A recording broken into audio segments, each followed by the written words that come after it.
大家總係覺得謝霆鋒喺演藝圈能夠平步青雲，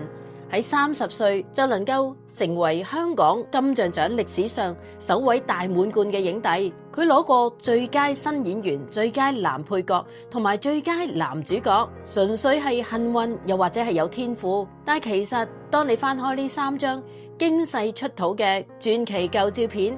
你就會明白佢呢一身無可複製嘅巨星魅力係真正由一整個港產片黃金時代嘅巨星大哥們集體寵愛出嚟嘅。第一張係剛出道嘅劉德華，喺片場一見到幾個月大嘅謝霆鋒就中意到不得了，抱過去深深一吻。第二張係香港影壇神話周潤發，喺片場一手抱住可愛嘅童年霆鋒，而最令人津津樂道嘅莫過於第3張，大概係1985年嘅啟德機場大堂，謝賢一家4口竟然離奇偶遇到準備起程去歐洲拍劇嘅張國榮同埋梅艷芳。當時一班巨星見面，傾得極之開心。一代巨星張國榮哥哥更一手就抱起咗當年只有2-3歲嘅謝婷婷，而同年嘅謝霆鋒就企喺前面表現得精靈活潑。點解當年呢一班天王巨星甘願輪流當呢一個小男孩嘅片場保姆呢？